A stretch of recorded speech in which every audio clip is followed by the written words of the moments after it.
All right, everyone, welcome back for another deep dive. Always exciting to be back. So, this time we're taking a look at something near and dear to a lot of people's hearts, I think. Oh, yeah.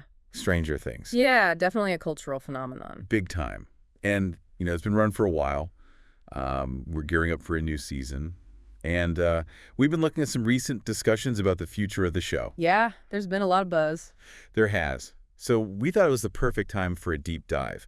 We found a really interesting podcast that, kind of spilled the beans about where things are going. And, we've got some bittersweet news for fans of the show. Yeah, I mean, for those who've been following along, this podcast we looked at really kind of opens a window into how the creators are thinking about wrapping things up. Yeah. So I guess, no point in beating around the bush.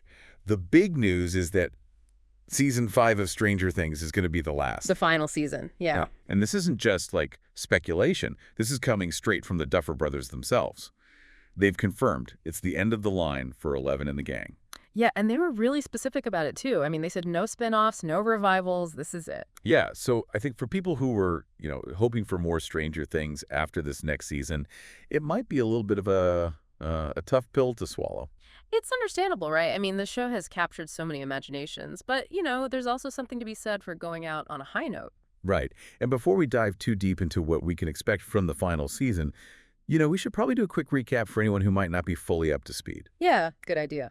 So, Stranger Things, as most of you probably know, it's about this group of kids in Hawkins, Indiana, a seemingly normal town, but with some very dark secrets. Some seriously strange secrets, literally. Literally. They end up caught up in all these supernatural mysteries and government conspiracies, all connected to this other dimension called the Upside Down. Yeah, you've got Demogorgons, you've got the Mind Flayer, psychic powers, and the whole thing is steeped in this 80s nostalgia that people just eat up. Absolutely. And the podcast we looked at actually does a good job of recapping the journey so far. But what really stood out to me was how the Duffers have always had this vision of a definitive ending. Yeah, they knew where they wanted the story to go from the beginning. And I think that's kind of refreshing in a way. I mean, so many shows just keep going and going, even when they've run out of steam. And I think that's a good point. I mean, it's like when a band keeps putting out albums long after their prime, the magic just isn't there anymore. Exactly. And I think that's where the Duffer Brothers are being smart. By ending the show on their terms, they're making sure the story stays true to their original vision and doesn't get watered down. Yeah, absolutely. And, we talk about the bittersweet news. Well, the sweet part is that, the final season sounds like it's going to be a wild ride. It does. The podcast hinted at some pretty intense stuff. Yeah, they use words like heartbreak, epic battles, and a conclusion that will leave us all talking. Those are some pretty big promises. Right.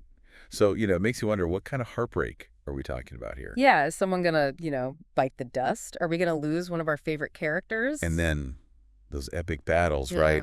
What's that going to look like? I mean, last season ended with Vecna, on the rise, and that gate to the Upside Down ripped wide open. Right in the middle of Hawkins. Yeah, it doesn't look good for our heroes, that's for sure. And I think knowing this is the final season, those hints just hit differently. It's like every moment counts now. Every interaction, every decision has this extra weight to it. Totally. And I think the Duffers, ending this show now before it gets stale, it just raises the stakes even higher. Absolutely. It's like they're saying, okay, we've got one more season to tell this story, so buckle up because we're going all out. Yeah, I mean, they could have probably milked Stranger Things for a few more seasons, but they're choosing quality over quantity.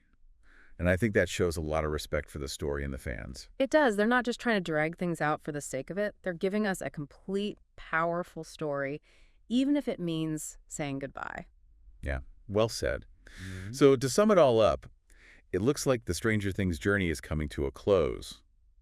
But Season 5 is shaping up to be an explosive, emotional roller coaster. It's going to be a wild ride, and I think it's going to stay with us long after it's over. I think you're right. It's funny because the Duffer Brothers, they've made it clear, no spin-offs, but it makes you wonder, what if they did? Oh, that's an interesting thought. Yeah, what corners of the Stranger Things universe would you want to see explored further? If you could create a spin-off, what would it be? That's a tough one. So many possibilities. I know. I mean, it's a shame the Duffers aren't planning any, but It's fun to think about, right? Like, what stories could be told? What characters could we delve deeper into? Yeah, there's definitely a lot of untapped potential there. Absolutely. So, while we wait for season 5 to drop, maybe everyone listening can, ponder those spin-off ideas. Let your imagination run It's wild. a great way to keep the Stranger Things spirit alive. It is. And you know what? When season 5 does finally premiere, we'll be right back here to break it all down. But until then, thanks for joining us for another deep dive. Always a pleasure. Until next time.